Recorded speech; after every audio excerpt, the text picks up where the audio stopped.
with so many shots. Zeke, this is going to be really close. Here it is. Oh! Hits the big pump. Ranger showing that he is not here to play any games, but Fortnite games. I like that. Fortnite games. That was good. I like that. Man, that was crazy. But for Ranger to just immediately down 2 people, right, and then kind of force the enemy into that 1v1 with the chug splashes in his hand, if you're the enemy and you're popping something like a mini, you still have that like delayed timer, right? A minimum 2 seconds. There was some splashes there. That enemy was like, you know what? I've got the splashes, but I think I hit him pretty hard. Let's just go full send and see what happens. Now, Ranger was like, oh, are you? Please, come on over. I've got the pump ready to go, and I will down you. And that's why we saw them pick up the win last time. Again, it's just that aggression, that precision. These guys are executing on another level. And that's one of the perks of battling in Tilted Town. You can really see those clutch ups happen because of the camera movement. It all comes down to angling yourself, hiding your body, and then making those shots. Here we have a little bit of a brute gameplay. We haven't seen much of the brute today in any of the regions. We just really haven't seen much. It's been kind of, I guess, flying under the radar per se. Yeah, we've I believe, if I remember correctly, we've seen it like 2 or 3 times. And right now, the way it's used is either to like just go full send on people inside of retail row, because then you can kind of farm the pylons there, farm all those cube monsters very quickly and efficiently, or you kind of sit in a build and then you edit a roof piece off, fire out the rockets, and then re-edit here. Sykes is going to find one of the 2 eliminations, and they're trying to track down another one if possible. It looks like Cubo has one of the enemies. There you go. They're going to drop down. Not today, Red Boy. Not today. That was just too easy for them right there. Stomping the yard, bringing down the build fight. Oboe was holding it down, but it was not enough here as they walk away with a couple of elims. And they're completely capped out at this point now. Now they just have all the time in the world to heal up. They have the material source just from getting those knocks. That's going to be able to kind of replenish their pool. And it's only zone 1. And there's already 70 players left in the lobby. So this lobby, unlike the others, has actually chopped down pretty quickly. It's because they're getting into their groove at this point. This is game 6 of Heat 2. Yeah, so this is pretty much, remember, the Heats are in games of 6, right? So when this happened this morning, this is it. This is a player's last opportunity. So if they're down on points, they're looking to qualify. Remember, for this region, it is top 12 that move on. So they're trying to rack up as many points as they possibly can. So they just like have to say, look, cards on the table, we just have to go in. If something goes extremely well, we can potentially strike up in top 12 and move on. Or if it all goes wrong, you know, we may be outside of the range, but we need to make something big happen, and it needs to happen right now. That takes me back to the World Cup qualifier days when Nate Hill and Funk came up out of nowhere with only a game or 2 left from a 30-point, I believe, and they climbed their way all the way up to like 60 or 70, pulling them all the way through to the final. So anything can happen here in these Fortnite games, really, when you put your mind to it. Sometimes the stars just align for you, really, and big plays happen. So big build battle out in the distance here, Zeke. This is your worst nightmare. Brute coming in. You don't want to be up top. You really don't even want to be here at this point because the rain of fire is going to start coming in now. And that is, for starters, a 50 shield pop right there. And it's Hunter, Prime, Miner, and Unique all going toe-to-toe here. And Hunter's already down. Prime's out. That's it. Well, Sundown, how right were you on those predictions, my friend? Actually, he's very correct. He's still correct. Really good at his job. But yeah, that the Sam remaining duo there was picked up in the crossfire, and now they're looking to try and track down the last few players. That laser designator coming out telling you, hey, rockets are inbound toward you. You might want to make a move as quickly as possible. The thing about the Brute is, don't forget, it is like, if you just beam it down, you can either laser out one of the drivers, which is the top, or the one in the legs. But look, I mean, just them focusing down, they've already destroyed 500 HP from the Brute. So if you literally just turn it down and laser it, it's going to just blow up, right? And that's the thing is, I think people haven't quite like adjusted to the fact like, oh, you can actually just beam this thing down, right? Because your first intent is like, I just got to get away from it. It's like, no, literally just look at it and beam it down. I'm telling you, like, even with a minigun, you'll just shred it. You'll see that, like, on NA East or a lot of the other competitive regions, especially the European and North American regions, they see a mech on the field, they turn, they alter. The server almost unanimously decides, hey, we're gonna fire at that. Get that out of here. Yep, and that's kind of the kind of focus fire you need. In situations like this, when, like you said, that team was running, they paid the price. Lost the player immediately. The team on the mountain was firing down. Had they all just focus fired, that thing would have been gone. Right. These players would have been exposed, and it would have been a 2v3, right? Because, look, their third is so far away. He's over here still working on the builds and stuff, looking for loot. And we did eventually see the Brute go down, right? Because it was that team up high that did eliminate the Brute. But like you said, man, if it had just gone a little bit faster, those guys had just said, we just need a laser thing right now, it would have worked.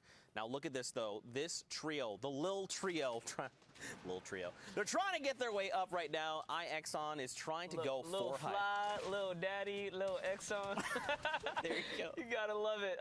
Just a bad player gets knocked right there. I mean, look, it's not a bad player because you made it to the Heat, so you're pretty dang good. You got to change your name, all right? Come up with some new names, and we'll circle back to you. But yeah, they're going for height, trying to isolate and eliminate this team if possible. But looking at the minimap monster, they're still, I mean, there's a trio down by the ravine here. If they decide they want some of this action, we've even seen one of the little triangles looking. You know what? It's not worth it. We're looking over, but Exxon actually threw that shield bubble down, giving them a little bit of breathing room. And if I'm not mistaken, whatever team was climbing up there, unfortunate for them, but they went up and one player got heavy sniped, and then the bad player was shot down. Not to call him a bad player, but that just a bad player. That's your name, buddy. Yeah, he was shot down by the AR. So the focus fire really not going in their favor right there. They came up at the wrong time and paid the price for it. But here we have Exxon just chilling up above. Whatever threats that were lingering about have now moved out, and they're chilling. They're doing really good for themselves. Zone 2 underway, going into 3. The storm's already moving. They have to roll too. They're not safe just yet. Yeah, I mean, they doesn't look like they have anything in the means of mobility. They're great on builds, though. Almost capped off, just missing some of that wood material there. But we can't even see where the new safe zone is. If you look at the bottom right minimap, once you can start to kind of see the edge of that circle, you're like, okay, I don't actually have to go that much farther. But right now, we still can't even see it. So this circle must be, it's got to be far. It's got to be just past. There it is. You saw a little snippet.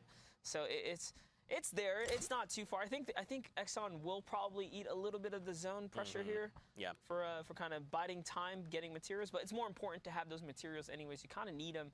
So I don't blame them. Now jumping over to Baguette, IOV, and Cursive. They're actually in the best spot possible right now. You saw the team we were just keeping up with, the little homies down on the river over there. The little homies. The little homies. There it is. Do you remember? Do you ever remember those little homies? That was like a real reference. Wait, you talking about like the actual, like the toy, the little homie? Yeah, they were the little, you put a quarter in, you kind of roll for them. Yes, I do, but people... I had so many of those. But see, people that are much younger than us have no idea what we're talking about. We're so old, Zeke. We're so old. And we look alike. There you have it. There you have it. Cursive, what in the world? Nice so don't shots. forget, this Crix was was one of the people in that Brute we saw earlier. Yeah. And now look, he's like, hey, give me an opportunity. Let me just beam your face off. There you go. He got the opportunity. Taken right out. And oh man, all these players are trying to get this freebie pass here with that launch pad. But another player goes down. It's going to be Trigger QQ Unique. He's going to get taken out. Cursive putting monstrous pressure up with the scoped AR, which a weapon we just do not see shine enough. And it's gotten so many changes, so many great changes. They increased the damage on it. It no longer has damage drop off. It's 100% accurate. It's actually a fairly useful rifle, especially for long range like that. You can chip away at players.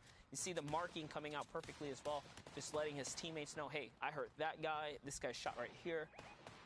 He's doing a really good job controlling the field here. And the thing is, at least I believe, and maybe I'm wrong, but I think the reason we don't see a lot of the scoped AR is because the infantry rifle kind of does the same thing, but the infantry rifle is more useful at close quarters, right? Because when you scope in with the AR, you're not going to do that at point blank, and the crosshair is way too big to try and take that engagement. But if you point blank someone with the infantry rifle, which everyone can do, because like this is the very best of the best, right? That's where all these flick shots come out.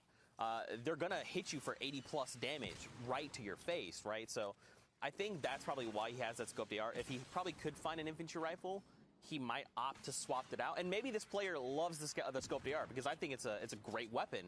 but that's probably why we don't see that weapon as much as we probably should. Yeah, you're right. The infantry rifle, and it just hits harder, right? You know, why hit for 26 when if you're going to peek like that, he'll hit you for 41? Yeah. You're right. You're absolutely right.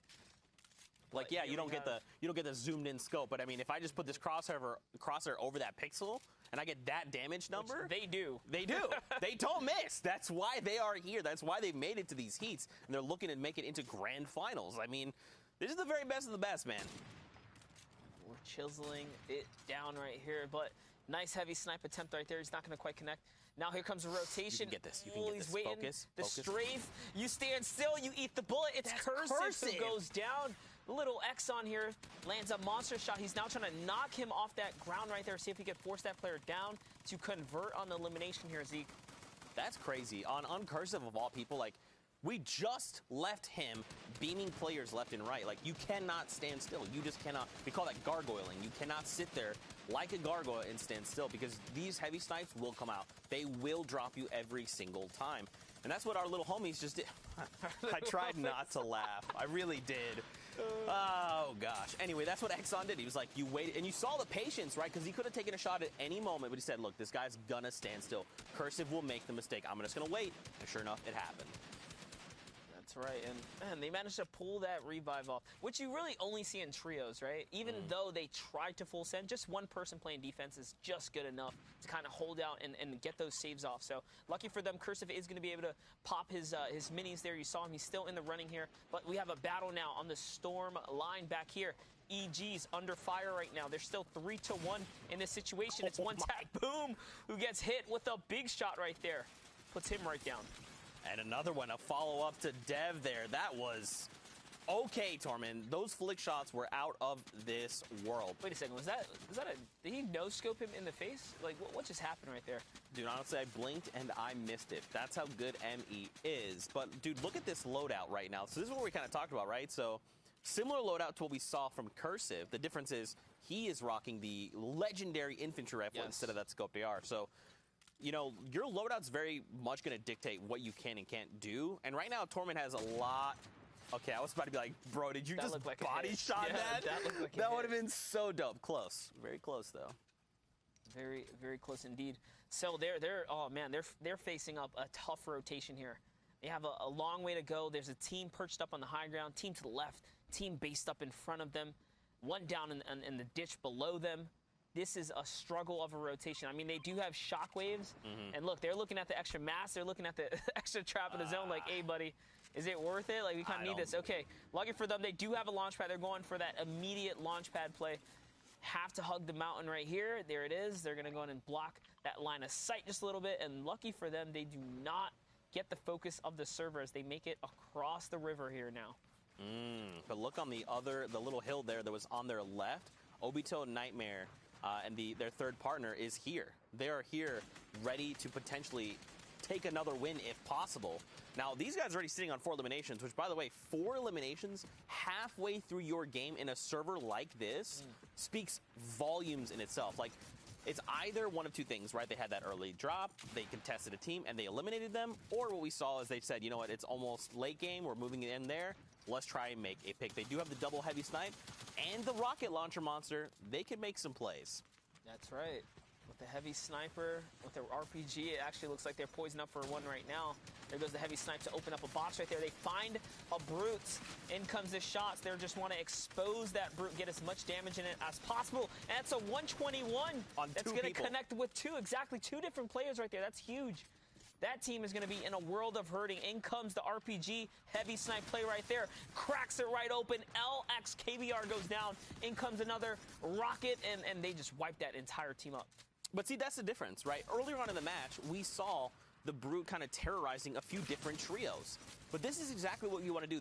I quickly identified that's a Brute. And look at that. They just immediately destroyed that entire trio almost effortlessly, right? Like, the only thing they really traded was a few AR rounds, which looking at just Pro here, Lax, he's got almost 800 rounds of AR, completely topped off on rockets. He used, I think, 4 rockets back there, if I remember correctly, all to just pick up another trio. Like, that's huge, and that's just going to continue to propel him. It's also going to remove that Brute from play. So, Because if that had gone into late game, that would have definitely devastated the battlefield. You also got to appreciate the team that was above him was like, hey, the guys below us have RPGs and heavy snipers, by the way. Let's get out of here. They launched at it right. Yeah, they launched at it right out of there. Like, dude, I want nothing to do with this. So off they went, and now they get a free launch pad. We like to call these the community launch pad. Sharing is caring in the situation here where they get that freebie rotation. Anyone nearby gets to kind of skate on out of there as well. And here's a look at your server. As you see, there's still a couple of faces to look out for here. Ranger, Nightmare, and Obito we saw pop off just a bit ago. Ranger really making some big plays here. Looks like he's contesting for the high ground. He's trying to use that distraction of the team that was battling there, and it's going to work out. They're gonna get this high ground. The shockwave is going to come up. Is it going to be enough? Doesn't look like it. Things are going to pause up a bit here. These Rangers still, they're very high, though. His boys are battling here, Zeke. Yeah, I mean, he doesn't really have the loadout. Like, unless he has, like, I was going to say the only thing he can do is shockwave here, but, I mean, or just catch Mood completely off guard. That is a 100 to the back of his head, and they're going to drop him and find potential more loot. There is an edit peek going on, and there you go. See ya later. I'm so sorry. I'll just see myself out here. See, I did it twice. Later. Taken out right there by the MES boys. That was actually we got our jib really operator intense. Over here, Nicole. She's dying. She's dying. I got one person to laugh. We did it, boys. All right. Was it worth it, Zeke? Yes, it was. It's always worth it. Ranger and Obito here. Now, the question is, did Nightmare go down, or is he just lower somewhere else? Okay, so Nightmare is actually down. Ranger has 4 eliminations, and Obito is the 1. So that means it's just going to be them for the rest of the game, because there's no way you're getting a revive off at this point in the game. Look how high up they are as well. They're so high up right here. Really They only scary. have 1 shockwave. This is too scary. But, I mean, they got the elims while on the high ground, so you know they just replenished a ton of material. The question is it enough? Oh, no, God, the rocket! It's not enough. No, the rocket, you got to launch. Yep, there it is. They saw it coming. He shockwaves right off. He still manages to land on high ground, and more shockwaves are now coming out. But him and his duo that remains from this trio here are left alone to battle this server out. And Ranger had a shockwave that he used to get much further down, so they're very far apart right now. But Ranger's doing okay, just took a big hit, and his shield got chunked down. They have to try and regroup if possible, but I mean, everyone else in the lobby is onto what they're doing. Now, he's going to find Baguette here, his deliciousness, and he's going to try and get some of that potential loot. More shockwaves are coming through, so now he can try to make more plays. The question is, where is Ranger? Like, Obito's making a play for high ground again. He's like, look, I don't know what you're doing. I've got to try and get back up to high ground. Because of that, Ranger falls, and now look, Obito has unfortunately launched himself behind everyone. No shotting gun can help you there. It's a tough life to live, but the game keeps on rolling. Brook, is down there on no HP. Gentle is here, kind of on the safer side of the circle. But look, Monster, across the board, everyone is in critical condition right now. The server just got melted. I don't know what happened, but that zone wave was absolutely devastating to most of the players that remained in this lobby. Shockwaves are now popping off right here as Power GNTL. Power Gentle is trying to hold it down, trying to stay in the running here. He has 1 shield bubble remaining. If he uses it, he can't fire up. If he doesn't use it, he kind of goes down without it. It could be the difference in keeping him in the game here. He's going to run for the mats. There's going to be huge mats. He actually didn't have any up until that point. There's a minigun. There's an RPG right next to him. He's going to focus the RPG player instead of using that to his advantage here. So now he's left in a 1v1 situation. He did get 1 material off of that. That's all he has. Can he connect? Zeke here. He has 1 more shot to make, and he does connect. Not Weevil falls in the final moments. Gentle somehow pulling it all together, making the right decision to hit his shots. That is absolutely insane. With no materials, constantly having to scavenge. Gentle there made it all work in his favor. And don't forget, that was one of the trio we saw in the very beginning that started the game with the Brood. So they still play second because of that. Still points to be divvied out. For now, we're going to go back in the studio with Sundown. Sundown, what you got for us? Thank you so much, Zeke and Monster. And what I got will be some highlights from that last game we just saw, and then the final results from Heat 2 of the Middle East. So we'll see who's going to round out the second half of that roster in the grand finals tomorrow. But first, let's take a look at some of the action that went down and what led to the final moments. So first, we're hopping on board. We saw Thunder Carl have a great game previously with those Rockets in the last game. Got to watch him break that down, having a very strong early game here, able to put to work with that recently unvaulted TAC SMG, the high rate of fire just ripping apart. You can see Reed able to follow up right away, putting the 2 tactical weapons to great tactical use there, cleaning that one up and closing out the fight. Now, we talked about kind of the limited weaknesses the Brute has and how it can kind of affect it right here. You're third-partying somebody who's already at multiple levels. There is no way they're going to be able to turn and react. That is basically free mowing for the Brute. Now, it does end up getting focused down eventually,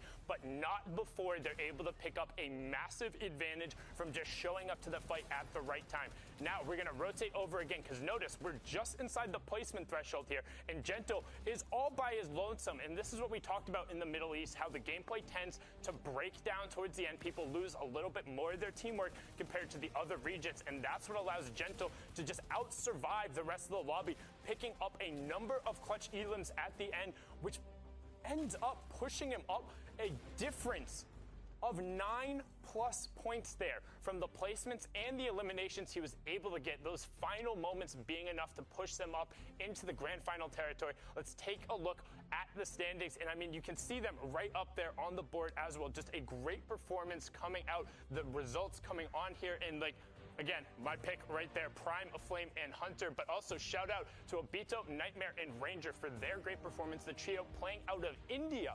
So again, I love seeing these different regions being able to go through. We will actually also see the next page as well, since the top 16 are the ones who are advancing, so you can see the line right there. And again, the one thing I want to note is the difference of how many in Fortnite, when all the little plays matter. Right here, the line, it's 1 point.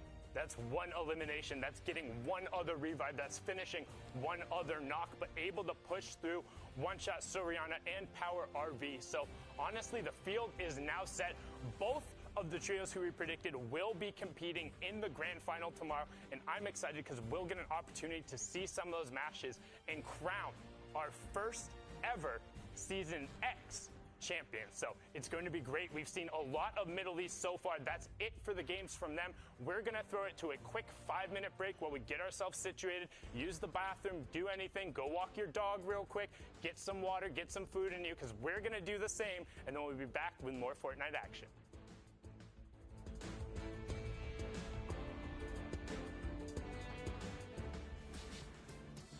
Hello family of Fortnite, BallTW here, and throughout the Fortnite Champion Series, we're going to be trying to get more acquainted with the world of competitive Fortnite. Today, we're going to be discussing the 3 different stages of a competitive Fortnite game: the early game, the mid game, and the late game, and what different players have as their goals during these stages in order to achieve the ultimate goal, the Victory Royale. Let's start with the early game. Also called the looting phase, this is where all players are attempting to secure their chosen landing spot and maximize their loot potential. In competitive Fortnite, every game matters, so players try to strike a balance between high loot opportunity and safety so as to not waste a game by being eliminated early. Do you drop at a high loot POI like Retail Row or Paradise Palms?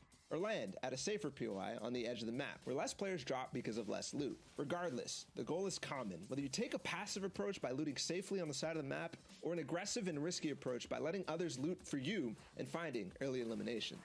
Now that we know what the early game is, what should we be looking out for during this stage? First things first, being contested.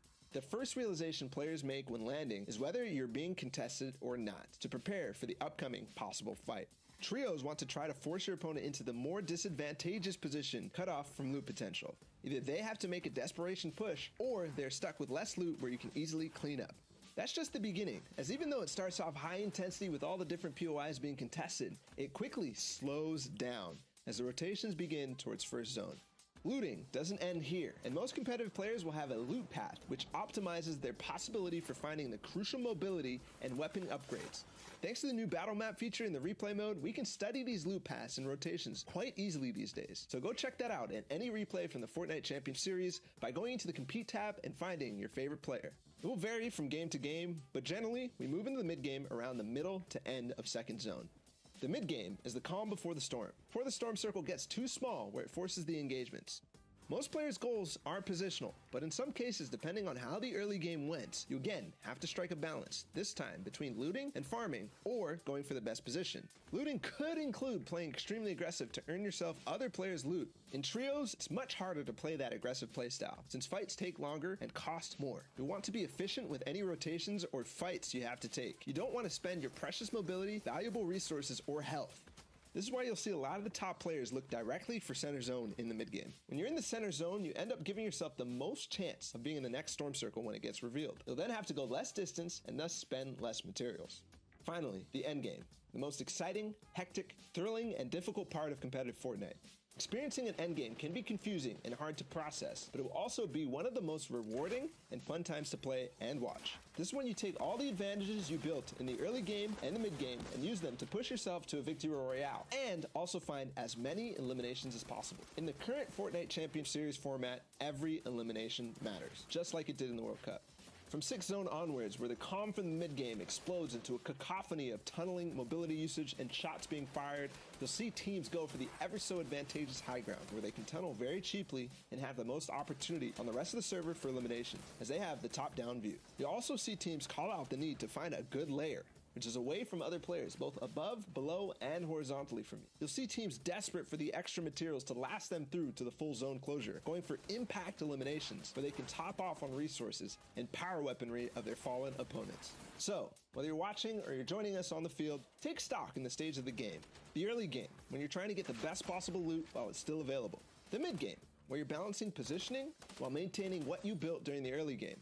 And finally, the end game. You spend all the advantages you set yourself up with to earn the victory royale. Use this to form your game plan in order to earn as many series points weekend after weekend. And maybe next time, we'll be watching and highlighting your top plays. This was BallaTW, and I'll see you in game.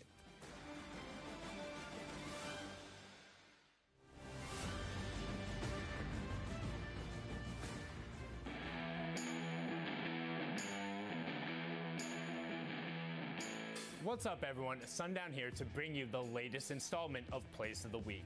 The final opportunity to qualify for the Fortnite Champion Series happened over the weekend, and a number of players were able to push their way to the top and make some spectacular plays.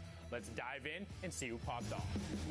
Kicking off Plays of the Week, we'll start with Kurtz down in South America as he lets no targets get away and says, "Not today."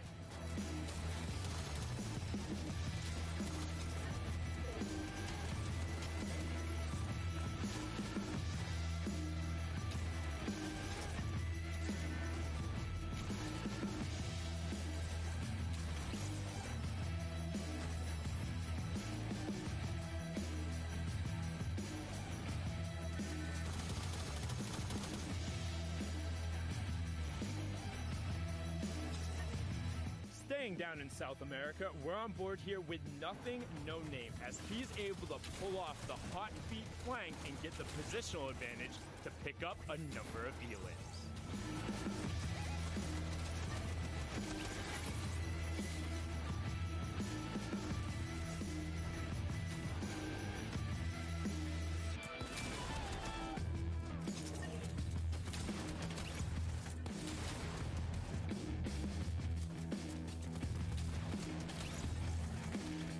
Next, popping over to the Middle East, we have M. Siddig on the Tac Attack, going to work and eliminating the rest of the lobby.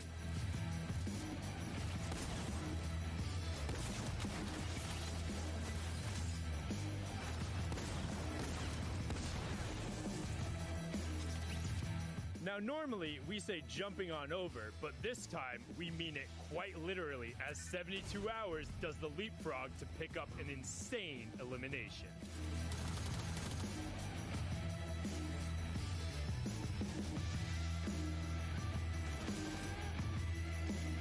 Staying over in NA East, we have the world champion solo player Booga, well, dropping his opponents down a level or two.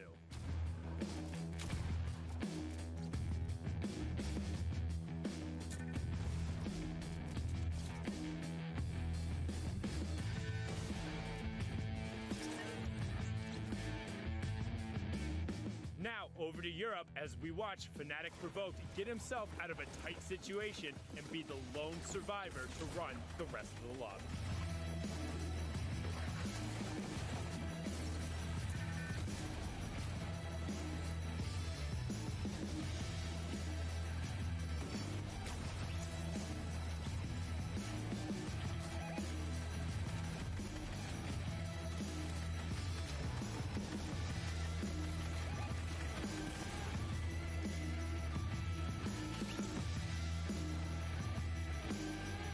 Sometimes in Fortnite, you need to innovate a little bit, and right now Jordan uses everything in his toolkit to pick up 2 quick elims.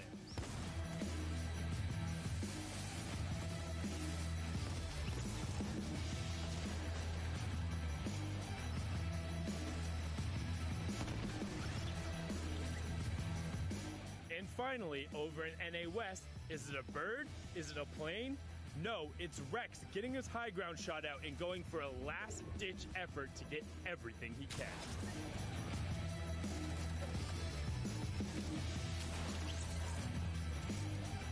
That's it for the top plays from the qualifiers, and the stage has been set as we head into the finals this weekend. Make sure to tune in at Fortnite.com/watch or in client, and we'll see you guys on the battle bus. Beep, beep.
يلا ده اخر جيم.